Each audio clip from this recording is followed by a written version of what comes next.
Hello and welcome into the Fog.net podcast. My name is Michael Swain, the Kansas beat writer for 24/7 Sports. It's a Sunday. It does finally feel like fall. It's football season. Yeah. And we are here to talk about Kansas football's 42-17 loss to Kansas State. It's 17 straight years for Kansas football, losing to its in-state rival. Kevin, man, what a weird game. It felt like the first quarter was a game in and of itself. Yeah. And then the rest of the game was just a total butt whooping. We got a lot to break down here. I think we're going to go get, a little bit chronological, and then we'll hit on maybe some big picture stuff at the end, because I feel like that's what this game causes, right? This is I think I said in the video, after the game, it's a benchmark game, right? Every year you kind of measure yourself with games like this, and the fact that this was a big blowout, not great for KU, but let's just dive right into this, Kevin. Let's not waste anyone's time. Yeah, sure. Man, the way the game starts, it felt like, oh my gosh, a special teams play going Kansas's way to open the game.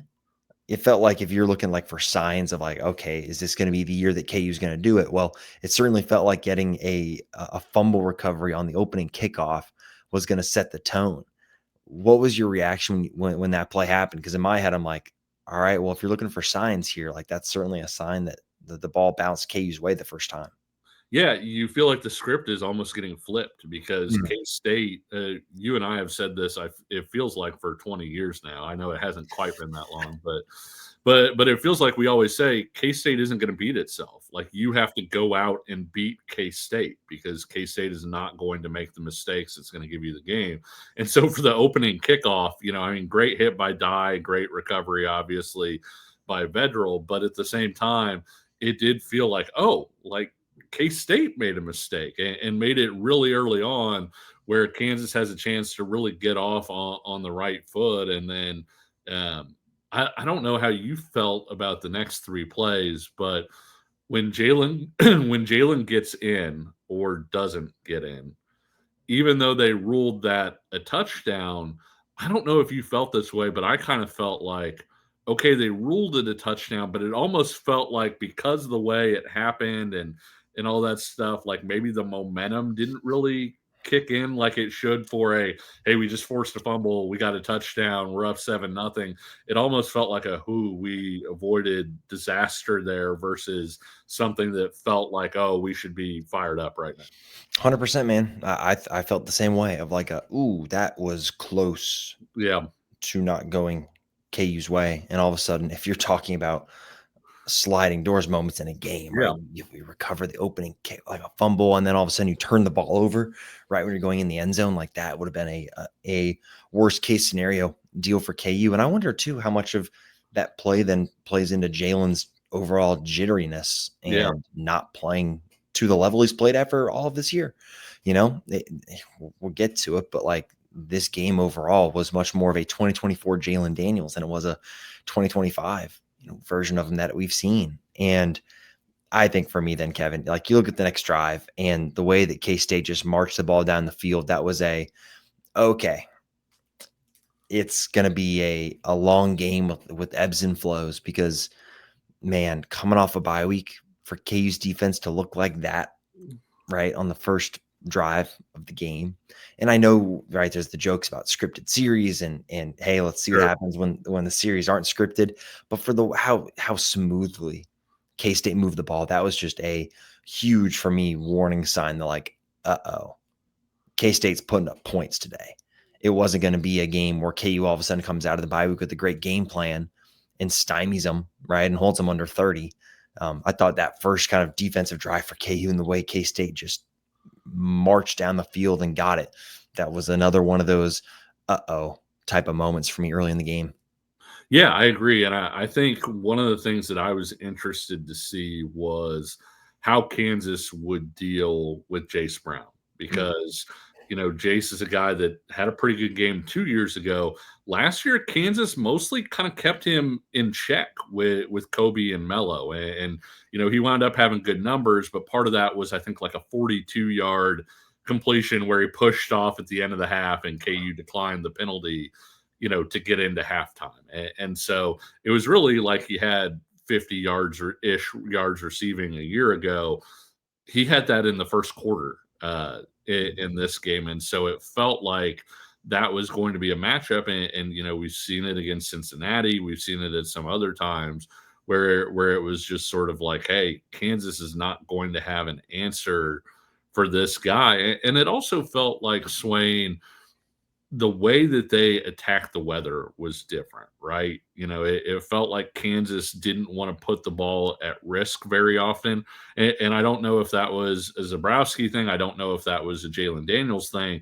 But Avery came out and he's immediately throwing artillery shots.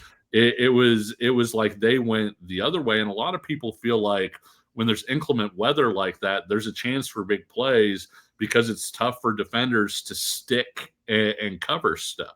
And so you can get a guy off balance. You can make a guy slip. You can make it to where they don't make dynamic plays with their feet.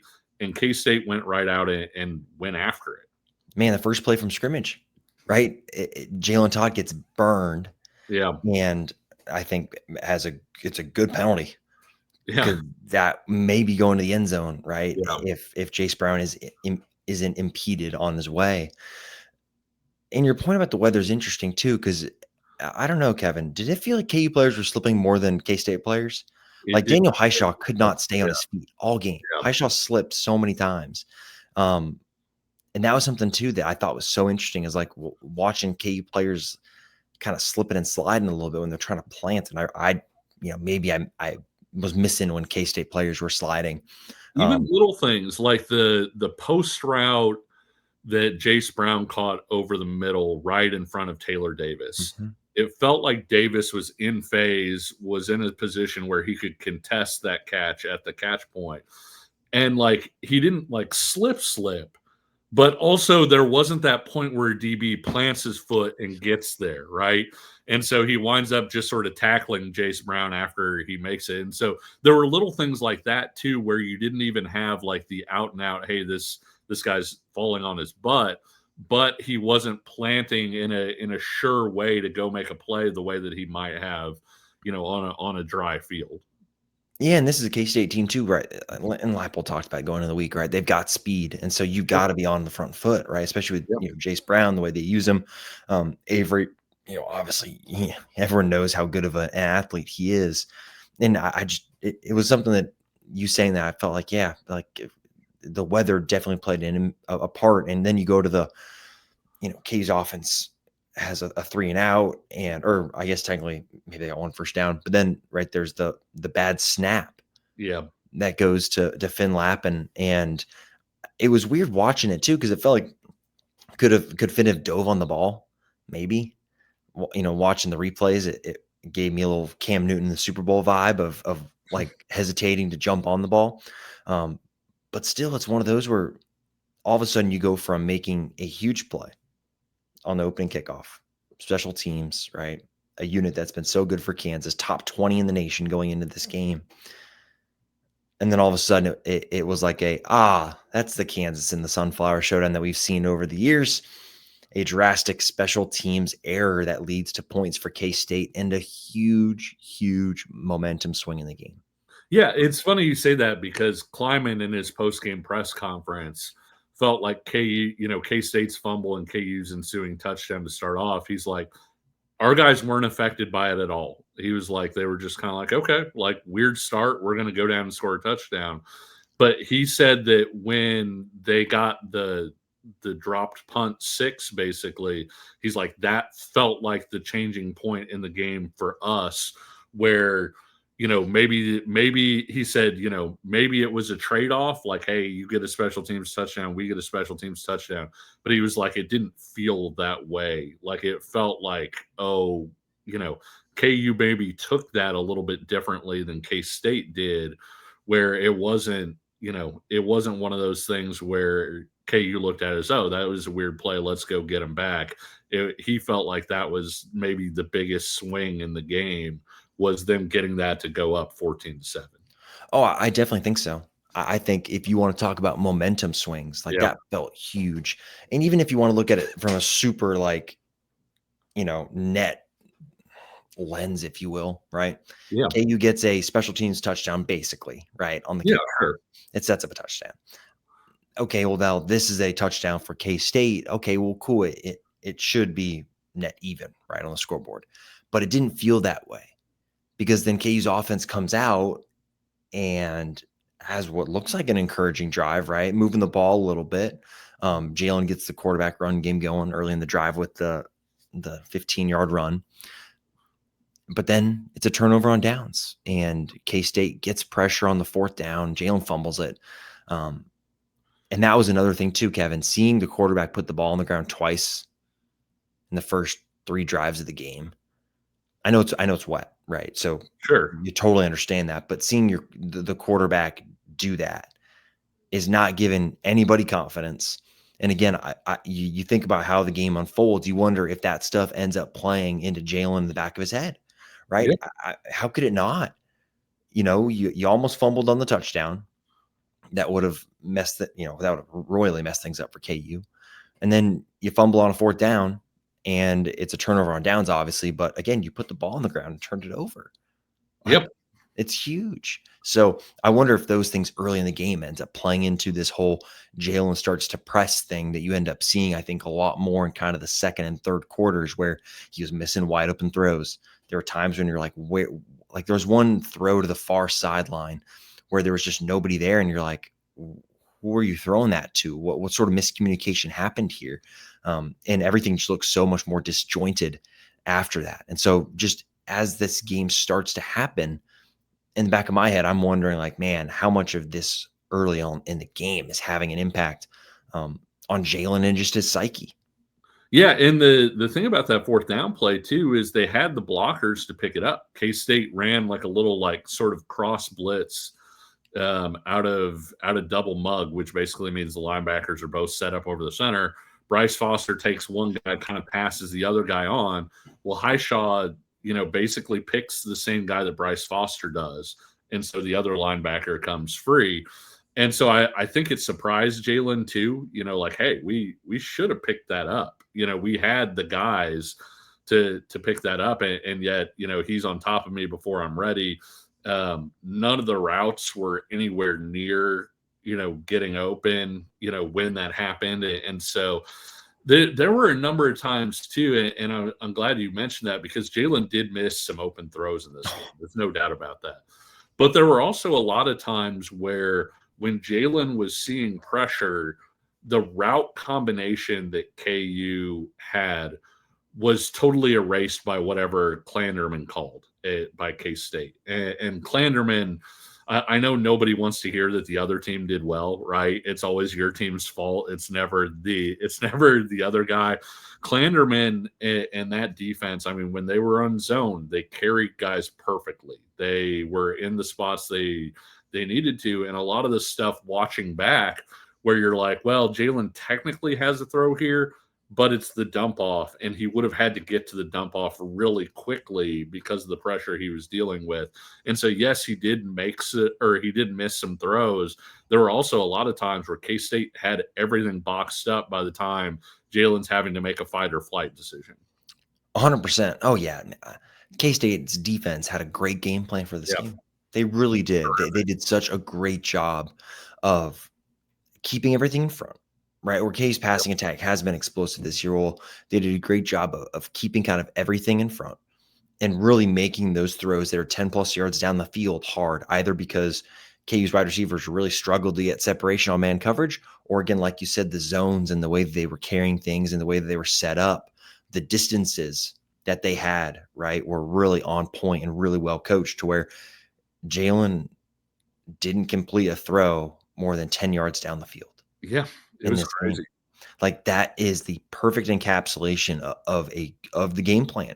And it also shows that Jalen missed throws, right? Yeah. Because I think about the one to Manuel Henderson over the seam, right, where he throws it like across over the left shoulder, and it's just a poorly placed throw for Jalen. Obviously, there's some of the deep shots too, but it was just one of those where K-State had a great game plan. I didn't feel like there was enough of a pivot for KU, and look, if there was a pivot, it didn't work. Yep. So whatever it was, Clanderman coached circles around Zabrowski in this game. I just think that's what it comes down to. And yep, your quarterback did not have his best game. Yep, missed throws, 100%. Totally understand that as well. But it's one of those where, yeah, I think you got to tip your cap to, again, the approach that K-State's coaches took in this one off the bye week. Like, they just had a really good plan. Yeah, I agree. And I think that, like, the throw that you talked about, and we'll get into it a little more, Jalen had a throw early in the game that almost got picked off by Desmond Purnell out to the flat. And Leipold mentioned that in the press conference, and he's like, I know this is probably going to get clipped or quoted or whatever, but he's like, I wonder if that spooked Jalen a little bit, and I do think it did, because I don't think he saw Purnell there to undercut that route. Later, he hits Ryan Davis pretty much in the hands on a similar thing.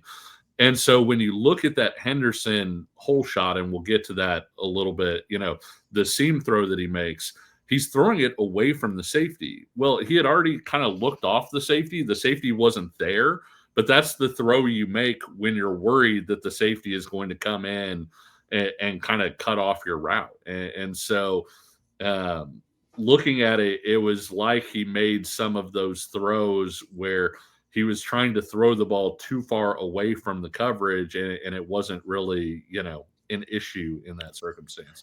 The throw that you were talking about on the sideline, if I'm remembering the play right, KU had like a short out, and then Keaton Kubeka, I think, was going deep, and Jalen threw like a corner pretty much. Oh, yes. So it wound up like way away from where, and so it's impossible to tell, like, hey, should Kubeka have run a corner there? Yeah. But, was it, that Jalen thought he was, whatever it was, Jalen was not seeing the field well, was not making the throws even when he did see the right stuff. And I think I know we'll get into big picture stuff, but heading into this game, I think the thought that I had, and I wonder if you're on the same page. If Kansas is going to win this game, it's going to have to be a Jalen Daniels over my dead body type of game. He certainly had to outplay Avery Johnson in this game, and it just didn't happen. No, it didn't. I'll go two directions with that. The third jump out right to the side, where they have the sky cam, obviously, because TNT does a great job with their broadcast product, and they bring the sky cam for this game. Yeah. When you see Jalen throw the ball and start to run towards it, you know how they, like in basketball, we're like, follow your shot. Well, Jalen followed his throw because I think he thought it was getting picked off. It reminded me of the pick against West Virginia last year, where he just didn't see a guy. And again, it goes back to, man, this was a 2024 Jalen Daniels, not 2025. And again, all these things early in the game, I think, contributed to the missed throws then later, where he's put the ball on the ground. He has thrown what should have been an interception. And then all of a sudden in his head, I don't know, you're pressing though, right? You're like, okay, man, I got to go make plays. And all of a sudden you're down, right? And I mentioned it in the pregame piece I did, where it's like, what are the keys to the game? Well, QB play, right? Jalen Daniels has to outplay Avery Johnson. KU has to find ways to slow down the tight ends and Jace Brown. And KU can't do the stupid stuff that they've done in the past games. And what happened in this game, all three of those things were things that K-State did better. Yep. Right? And so, it's going to be really hard to win games when that happens. And so you look at the first half, and all of a sudden at the end of the half, though, Kevin, there's some momentum. Yep. And you were talking about this before we hit record, but like, you said it felt like the Texas Tech game. And I think you're right. We're going in the half. It's like, well, I'll tell you what, like we were talking about it. I was watching the games from friends, and it was like, hey, and their season, a couple of them are season ticket holders. They're like, man, somehow KU played like a C- first half, and it's a 1-score game, getting the ball, right? It was a situation was like, how KU's still in this game? And it's a credit, I guess, to them for, sticking it out. But man, the vibe at halftime versus what it was a couple minutes into the third quarter, big change there. Yeah, I think when you look at the Tech game and this one together, both of them were 1-score games coming out of half. Both of them, you get the ball with a chance to tie or take the lead, obviously. In both cases, the opposing team was then able to get stopped, add some points for a little bit of breathing room. And the reason I say all that, Swain, is do you know how many KU has faced 7 third downs over the last 2 games with KU within 2 scores in the third quarter? Do you know how many they picked up? How many KU's offense picked up, or how many KU's How many defense? KU's offense picked up? They 7. Oh, it's bad. Like 2. 0. Now, against K-State, I will say there was a 3rd and 5. They got like 3 yards and then picked up the 4th down after. So they didn't get the 3rd down, but it seemed like they called the 3rd down with the idea of, hey, we're probably going to go for it on 4th. Mm-hmm. So even if you want to take that one out, you're 0 for 6. And keep in mind, against Tech, a couple of those were 3rd and 1s. In this one, you've got, the 3rd and 4, you had a 3rd and 6. You don't wind up getting, you wind up, again, the 3rd and 5, you get 3 on, and then you wind up missing on the 3rd down that ultimately leads to a Lath Marjan field goal, which Kleiman said in his postgame press conference, I was very happy Lance took the field goal there to make it 28-17 at that point. But you go into half, right? You've got all this momentum. You're getting the ball. To just give the ball right back after you have a chance to talk about things, after you have a chance to say, here's what we're seeing, here's where we think we can make hay, and you wind up going 3 and out. And ultimately the play there that you talked about already is that seam throw to Henderson, right? You get a 3rd and 4, and at that point KU had kind of been chipping away, right? That was the entire 18-play, 85-yard drive. 8.5 minutes. Yeah, 8.5 minutes. You chipped away. And on 3rd and 4, you went for the big play and didn't connect, and you're giving the ball right back to K-State. Exactly. The drive to end the half, it's the ultimate, all right, you're just going to take up as much clock as possible, not give them any chance. And it worked out perfectly for KU. And again, going to second half, you're wondering okay, did they figure something out? Yeah. Is there something KU's going to do now coming out, like you said, having the chance to talk about it and to go, just to have the 3 and out there is such a backbreaker. And look, I know KU's defense came out and forced a punt. Yeah. But then what the issue from there is then you get to the interception. Yes. Right. And that's really when I felt like the game in the second half, the momentum kind of went away from KU, and KU really didn't ever, get it back after that. And it's one of those situations too, Kevin, that's so similar to the Texas Tech game where early in the second half, right, KU's defense gets the stop. Yeah. And KU's defense in that situation, okay, the offense went 3 and out, but then the defense comes out and gets a stop. And KU again has a chance.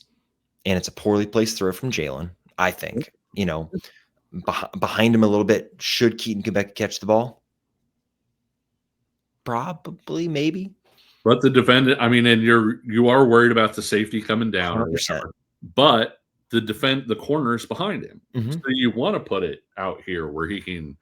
You don't want to get him killed, but you do want to put it out in front rather than behind like he did, and he just missed the throw. And like you said, could Kubeka have caught it?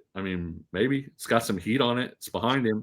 It's not an easy catch, certainly, and it winds up getting tipped around and picked off. And that, I don't want to say that felt like the game, because I felt like the touchdown after that felt like the game. But at that point, you're basically well, that was a huge mistake in that circumstance. Exactly. And, that's what did it. And then obviously KU kicking the field goal. Yeah. What are your thoughts on that? Yeah, I don't think a field goal does anything for you at that point, especially from a momentum standpoint, right? And at that point, you're hemorrhaging momentum. You're down 2 touchdowns. I don't think a field goal really does anything. And there are some cases I said against Missouri when we talked about it, Swain, where I would have kicked the field goal in that situation. You were right. Because I felt like that was an area where it made sense to do it. But in this one, I think I understand Kleiman saying, hey, I was excited he kicked the kick the field goal there. And I think it was a situation where you had to look at it like, if we get a field goal and then, if we don't get it, they still have to march down the field, all the way down the field. If we do get it, it doesn't really make a dent in the score line at this point. And so I thought that was a go situation personally, but I also think it's a lot like what you were saying at the end of the Missouri game, where it was one of those go situations where it's kind of like there's not really a great answer here, because I don't have a lot of confidence in KU's offense picking that up either. And that's the thing, it, on the one hand, you're like, yep, 28-14 game, definitely make it 28-17. Huge difference. Yeah. But on the other hand, if KU had lined up to go for that, in the back of my head, I'm like, there's no chance. Yeah. There's no chance. Because at that point in the game, the high leverage moments, really since the first, play, aka the opening kickoff, like any high leverage moment was going K-State's way. And so it was one of those where it's like, yeah, like I said last time, it's like, just don't get yourself in that position. Don't get down by 14 and have a 6-minute field goal drive. Sure. And I will say too, on the touchdown right before that, there's the bust in the secondary where all of a sudden, Mason Ellis is having a sprint 35 yards to get to Brown right before he gets, in the end zone. And that's just another defensive bust for KU and more inconsistency. Yep. And that's maybe we can transition to some more big picture stuff, because at this point the game's over, right? Sure, Jace Brown beats Austin Alexander a few minutes later. Look, Jace Brown's really good and he's really fast, and that was, I don't know if that was an error in scheme or if somebody made a mistake on that one, because Austin Alexander being in press coverage without any safety help on Jace Brown is suicide. And I like Austin Alexander. You know this. I've liked Austin Alexander for a really long time. It was one of those things, though. It also kind of felt a little bit like something that would have happened to Kobe or Melo early in their career, when they, where you would see like a bright moment and then you'd see something that was not maybe so great. And you're like, well, I hope all this kind of comes together. But Austin Alexander's up on press coverage. K-State's actually calling a run play. And Avery looks out there and sees like, oh my God, he's in press coverage on Jace Brown. Audibles, they run play action, and Jace Brown just runs right by Austin Alexander for that touchdown. And so, again, like, I don't know if he was supposed to have safety help and didn't get it. I don't know if he was supposed to be in man there and was supposed to be a little bit further off, and and just made a mistake. But it was an audible. Like, they were going to run the ball, but Avery looked out there and was like, yeah, we're easy money here. And it wound up being a K-State touchdown. Like you said, it was pretty much game over at that point. Yeah, exactly. And then he does the Deshaun Jackson or whatever cross. Yeah, that's one of those where, again, just don't, you don't want it to happen. Don't let it happen. Yeah. That's one of those moments you can't get too fussed about it. So, look, Kevin, this was a total butt kicking. Total butt kicking. I don't know if I can cuss on my own podcast, so I'm not going to, but you know what I'm saying.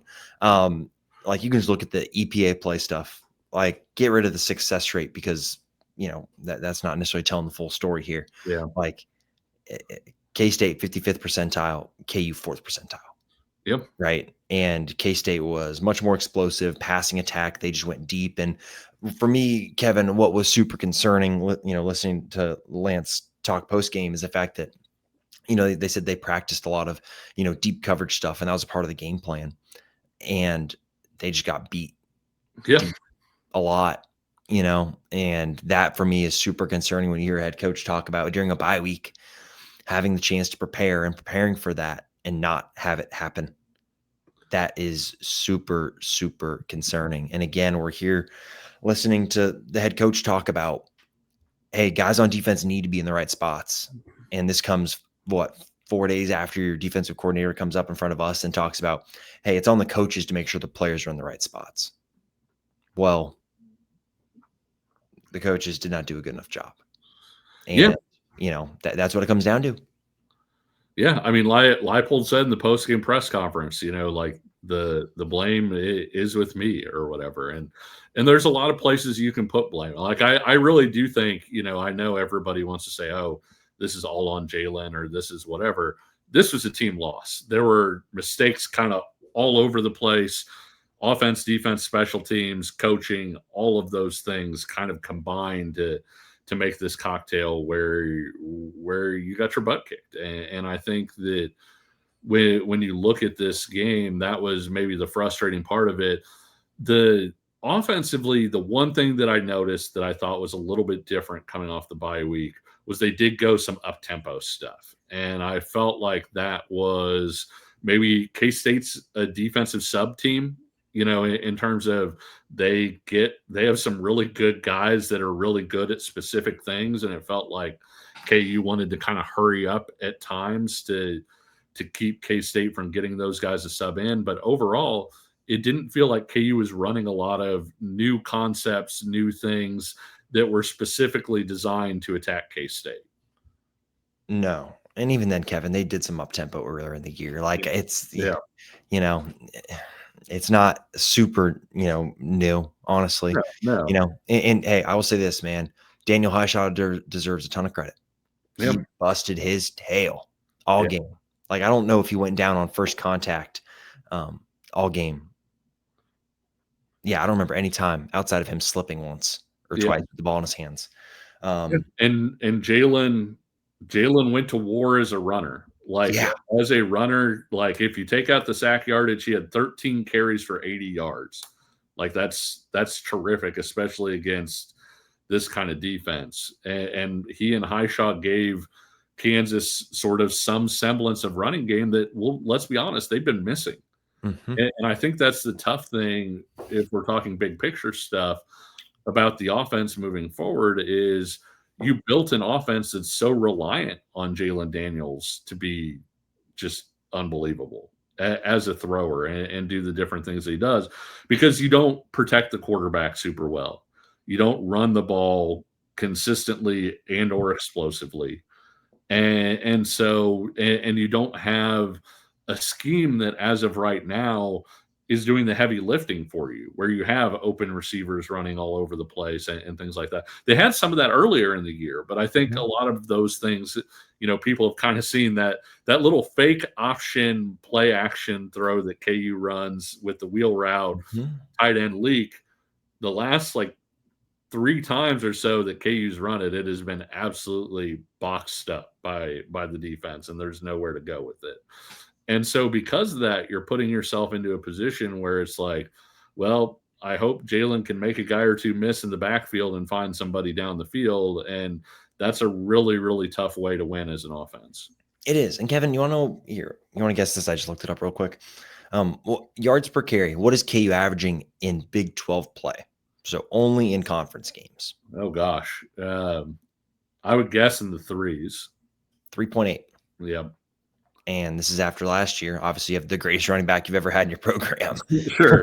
and an offensive line that was really good. But, KU has consistently, even in like 2022, right? KU had an explosive run game. Like, to go from that to this year where KU does not have explosive runs, like, they rank towards the bottom in all of college football. Let me pull it up here. 9th percentile in explosive rush. It is so hard to do to be a consistent offense if everything is reliant on your quarterback making great throws and either your wide receivers being schemed open or relying on them to get open one-on-one. Like, It's just hard to be a consistent offense. And that's why it's been so feast and famine this year, at least in my opinion, is the fact that just KU can't run the ball. And it's just such a big platform for what this offense has been, where it's been multiple, right? How many times have we heard, Lance Leipold talk about wanting the offense to be multiple? This offense isn't multiple, Kevin.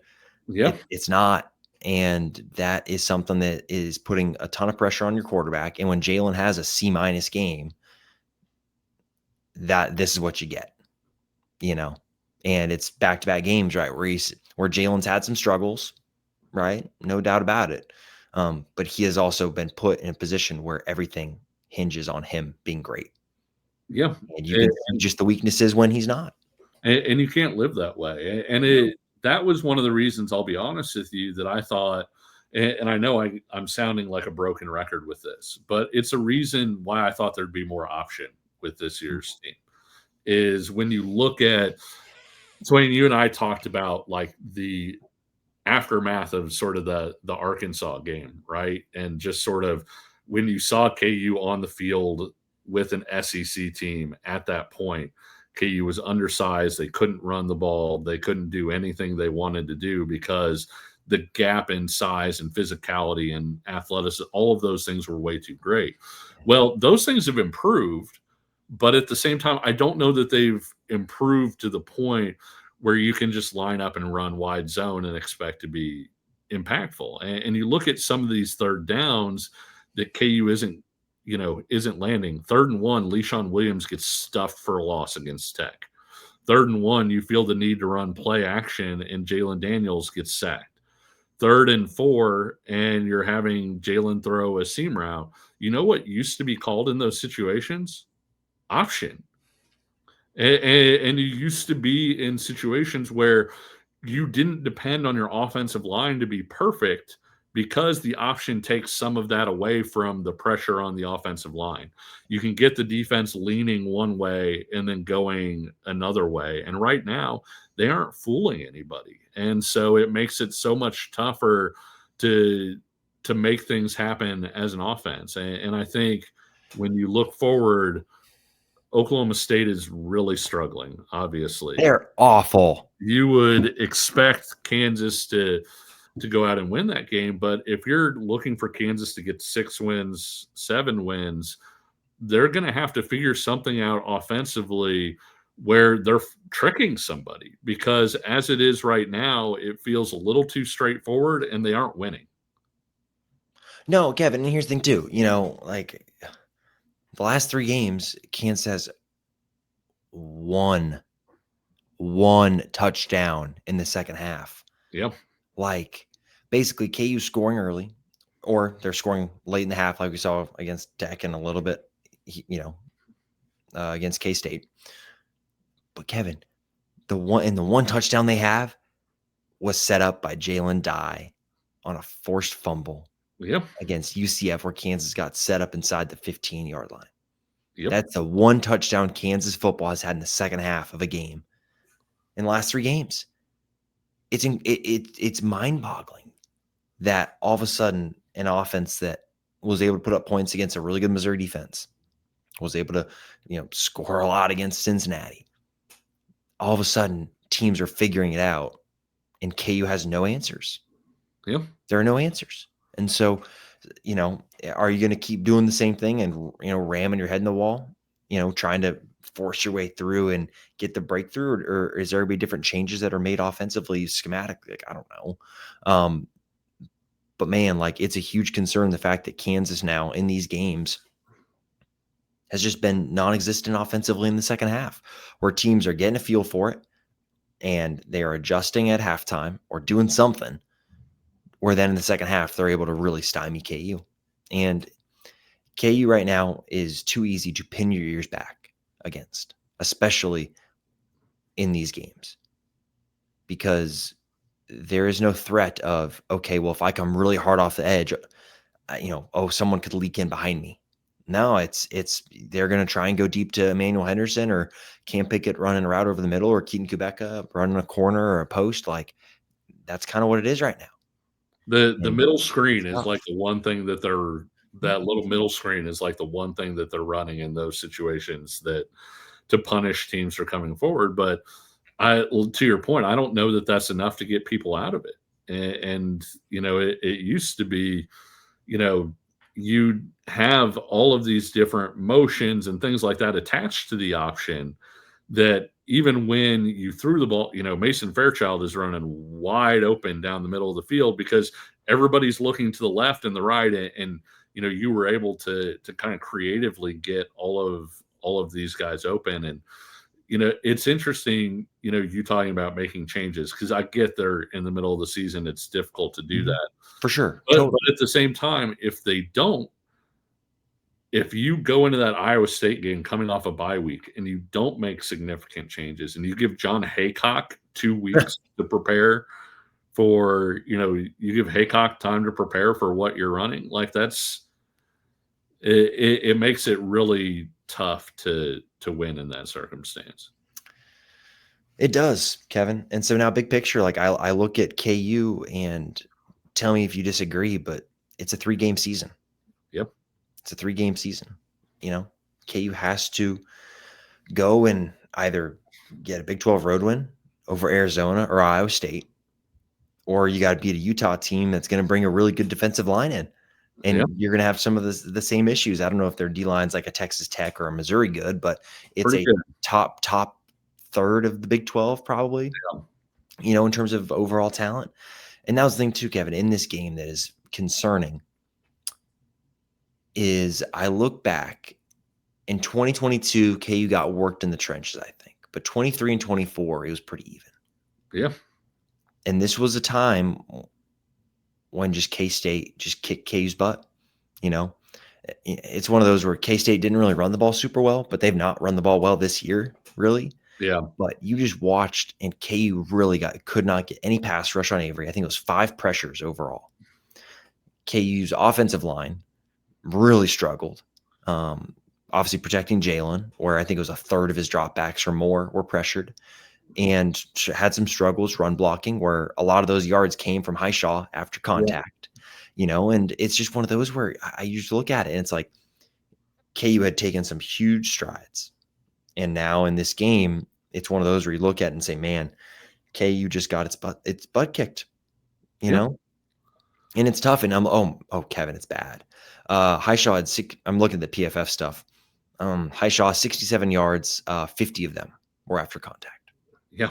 So, a lot of it came from him doing the work. Well, you look at the touchdown run, he had no business scoring on that thing. Like Austin Romaine had him dead to rights, and Romaine he may be the second best linebacker in the Big 12. Jacob Rodriguez would probably be first, I would guess, at Tech. But I mean, he's certainly in that discussion, and he basically had Highshaw on the ground, except that Highshaw refused to go to the ground. I mean, I talked to David Lawrence actually at halftime, and he was like, that was the best short touchdown run. He's like, I think I've seen, just in terms of a guy having absolutely no business scoring in that situation and finding a way to do it, which it's great seeing Highshaw, get back to that. I mean, it's funny because we saw Highshaw obviously in the spring and then saw him in fall practice. And I think we're finally starting to see, that version of Daniel Highshaw now. He's getting back to that health point. I think early in the year he was pressing a little bit and then he got hurt. But man, that he's not getting a whole lot of help from the offensive line right now. Jalen's not getting a whole lot of help from the offensive line. And to be fair, the offensive line isn't getting a whole lot of help, I don't think, from the scheme necessarily either. I think there are a lot of different things that go into it. Defensively, I'm glad you brought up the lack of pass rush, because the play that you talked about where Jace Brown caught the pass and Mason Ellis tackled him like just shy of the end zone, Avery could have knitted a sweater back there. I mean, he was standing back there, and then he did move forward before making the pass, but he had all kinds of time to make that throw. And KU secondary has had issues this year. They have. But you also can't put them in a situation where they have that long to have to cover somebody. Exactly. Exactly. And we can talk some defense now, Kevin, because I think we covered the offense pretty thoroughly. Yeah. It's one of those where, man, you look at the total yardage, it's like 371, it's not awful. But then you're like, wait a second, the available yards, they got 60% of the available yards to them all game. 7 yards of play. Yeah. Like it's one of those where the short fields, because KU turning the ball over on down, stuff like that ends up having an impact on it. But man, what's your concern level with the defense right now? Because it's just the fact that it's been, okay, hey, guys are out of gaps, or guys are in the wrong spots, or there's busts on the back end. It comes back to coaching. And Leipold said it. DK McDonald said it himself. Yep. Like, I'm not breaking any news here. I'm not giving you a hot take. It's concerning, though, off a bye week, to have that be something the head coach says in the post-game press conference, So what's your concern level with the KU defense right now? Yeah, I did think they did a little bit better against the run. They didn't Mhm. really get gashed, especially explosively. But to your point that you said earlier, K-State hasn't been a great running team, hasn't been an explosive running team. And to be quite frank with you, I thought K-State was probably going to have to run Avery quite a bit to win this game, and they didn't have to. Nope. And so when you look at all of it, I think it's kind of funny. I think I feel a little more optimistic about the front and the way that they weren't out of their gaps as much. It seems like that was really an emphasis on the bye week. But the secondary, I'm kind of back to Cincinnati, right? Where you're looking and you're saying, hey, these guys aren't covering people. And in a lot of cases, it's, hey, they're in the wrong spots. And especially when you contrast that with watching the way that K-State played zone, K-State's zone was not passive. They were aggressive with their zone. They hit guys that entered their zone. They stayed attached to people that came through their zones. They weren't just guarding a piece of turf to cover a piece of turf. They guarded the guy that was in their zone heading before passing them off to another. And then you watch KU play zone. And I think that really rubbed in sort of how different the defenses were. And I don't think K-State's zone, I don't know that they had a bust really all day, but just the way that they played it was so different than the way that KU plays zone. Yeah, and even if they did have a bust, like maybe Henderson on the The deep shot in the interception end zone. for when the Right. interception happened with Quebeca, Yeah. Henderson was open deep. Yeah. He beat the guy, and obviously, there's a good clip of him seeing the interception, like jumping up and down, like dang it. Yeah, I mean, it's one of those where it feels like teams kind of decide for a game what they're going to pick on. Yeah. And they pick on it.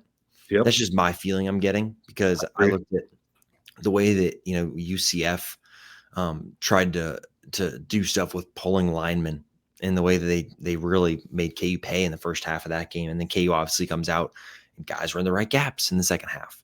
Then you can look at Tech and the way that they ran the ball against KU. And then in this game, K-State's not been a good run team. So what do? Well, they try and throw the ball, and they find ways to really attack KU and in the rules that KU must have in the secondary. And so that for me is concerning, the fact that it feels like it's been teams pick for the game what they're going to try and exploit, and they set it up when they're able to. That's the thing for me, that I look at the defense and you have concerns, like going to play Arizona on the road. Arizona's good at home. Sure. You're going to play Rocco Becht at Iowa State. Definitely not the same weapons as they've had in the past, but they've got good coaches there that can pick you apart with a good game plan. So it's just one of those where I look and I'm like, man, KU's they've got to figure out the consistency thing. Yeah. Or they've got to put together a good 4 quarters and figure it out. And here's the issue too, Kevin, is we're not going to learn a lot this week. We're really not. Yeah. And so it's going to be a while, 2 weeks, when KU goes to play Arizona, before we really get a good test of like, hey, what is it? Where's the defense at? Has it, have guys now coming off a bye week, coming off this K-State game now, how do guys improve between now and that Arizona game? Because if there's no improvement, Arizona's putting up 30-plus points, and it's going to come down to, hey, Jalen, can you go win us this football game and get us bowl eligible? Yeah, and if you're in a similar situation where, hey, you're not really fooling people with what you're doing schematically on offense, you're putting Jalen in another spot where it's really tough for him to succeed. And so I think when you look at you make some really good points too, because I think they did well against the run early this year, right? And then they started to get picked apart with like Cincinnati, like Missouri. They gave up a few explosive runs, but overall they held up physically in that game against the run.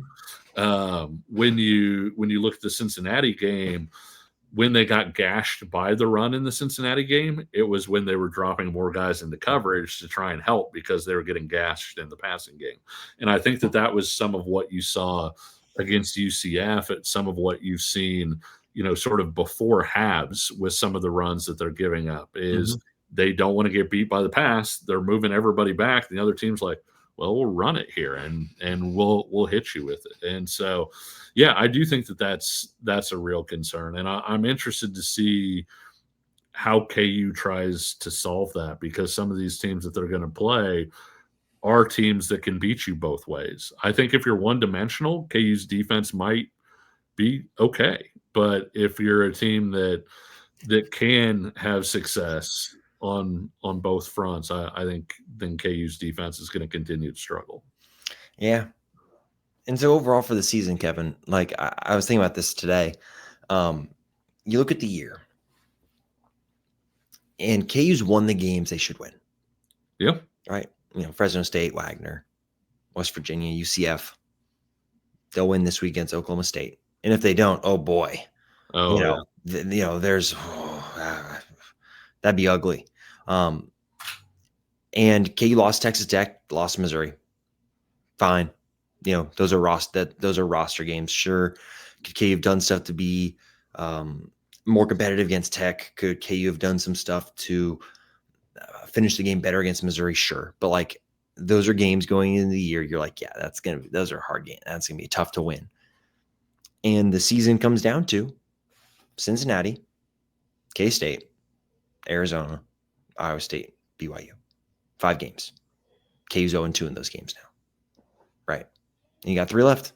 And that's going to determine if this is a 5-7 season, or if it's a bowl season.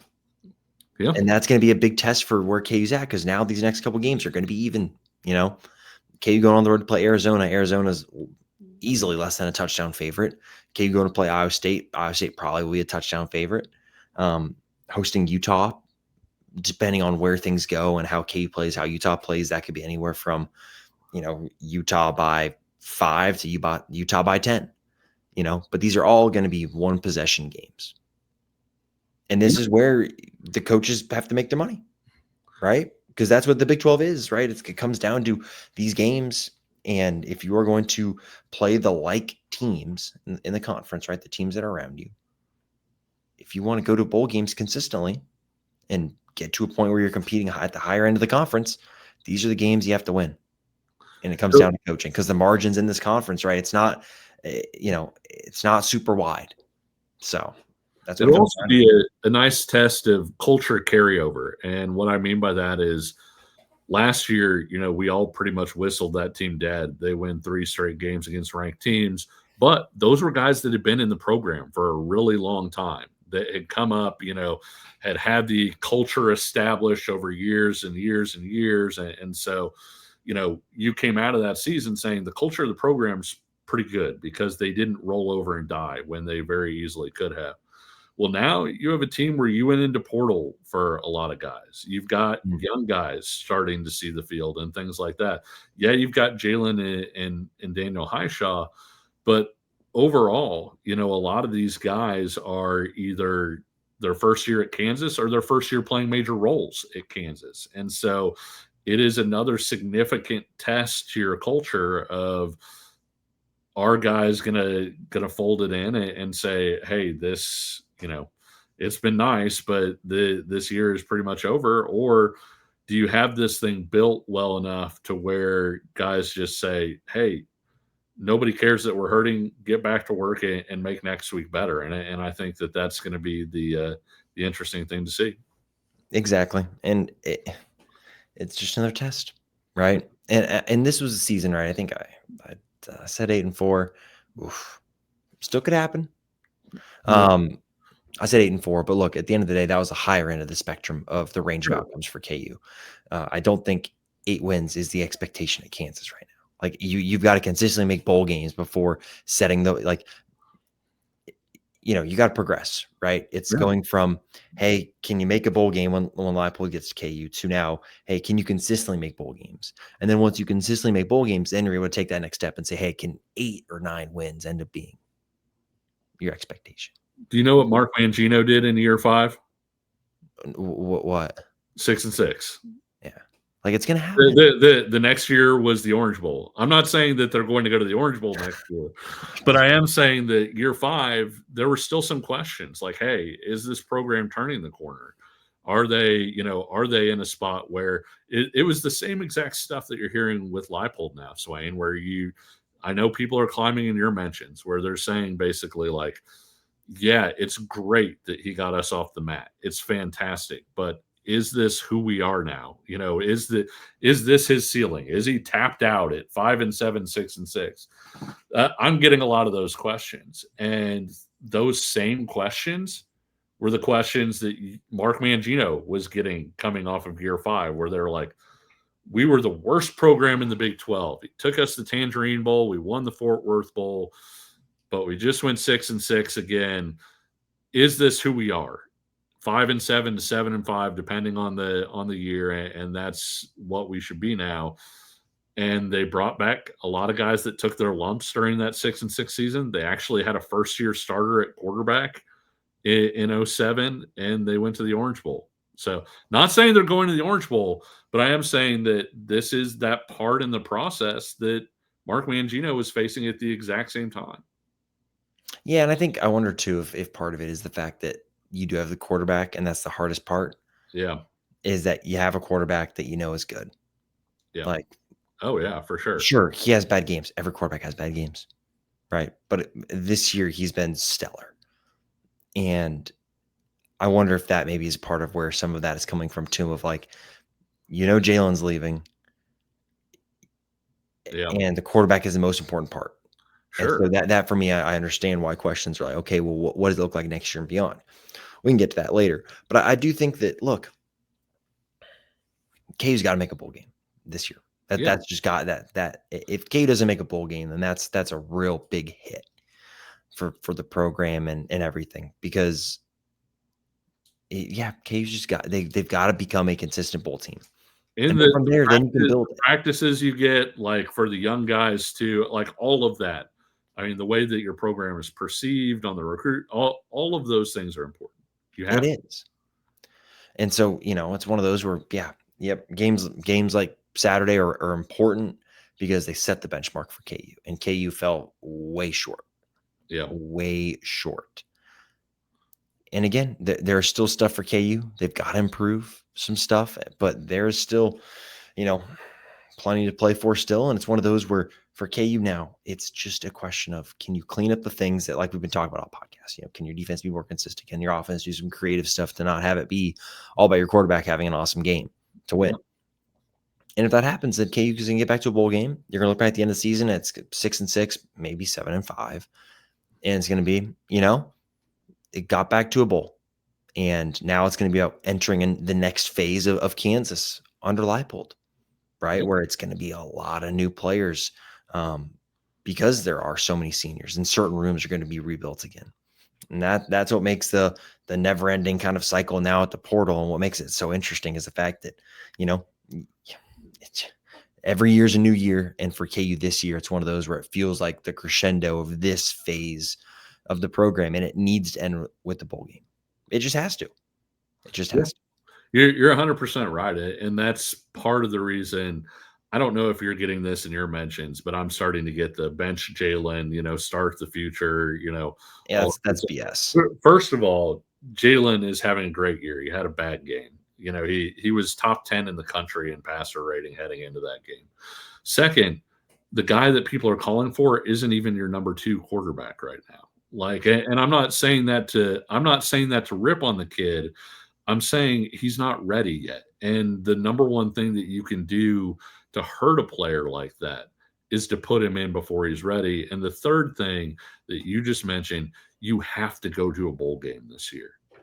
And so if you're going to play a quarterback who's not ready in this situation that we just talked about, where you're putting so much on the quarterback to succeed, and you wind up 4-8, 5-7, don't go to a bowl game, then you have wasted this season and a chance to continue to develop those guys through bowl practices and all of the things that go with it. And so it's an absurd thought. I hate that I keep seeing it in my mentions, but I'm sure it's only going to continue, given that one of the people there had called for Jalen to be benched after the Cincinnati game where he put up 500 yards of total offense. So, yeah, it's silly. It's a lose-lose for everyone because you know what happens? You do it, KU loses out, misses a bowl game, and people are going to, and the quarterback, regardless if it's Cole or Isaiah, yep, is not as good as Jalen and will not look as good as Jalen. And it's going to be a lose-lose because KU won't make a bowl game. And then it'll be, oh, well, you know, you put the quarterback in a bad position. How can you do that to the kid? It's just like, it's silly. It's silly. You got a starting quarterback. You're going to rock with that guy. And you're going to rock with him until the end of the season. You're going to rock with him through the bowl game. And then when it's time for Jalen to finish up his college career, then you focus on the other guys. And that's just not going to happen because, again, winning is what matters. You know what would help Cole Ballard and Zeke Marshall more than getting into games right now where you're putting too much on their shoulders? Bowl practices. Bowl practices. That it would. All right, Kevin. You got any other final thoughts? No, I think we pretty much covered the gamut at this point. It's a long one. Yeah, it's a long one. Well, thanks as always for watching and or listening. Make sure you check out all of Kevin's work for KC Sports Network, Pay Heed Podcast, Verbal Commitment Podcast. Check all of that stuff out. Thanks always for tuning into the podcast. If you're watching on YouTube, make sure you like the video, subscribe to the channel, drop a comment. All of that stuff goes a long way, helping us out with the algorithm. Crazy time of year. Basketball's back. Darren Peterson confirmed good at basketball. Bryson Tiller noticing. Yeah. We'll have you covered. Fog.net. Thanks so much for listening. We'll talk to y'all next week.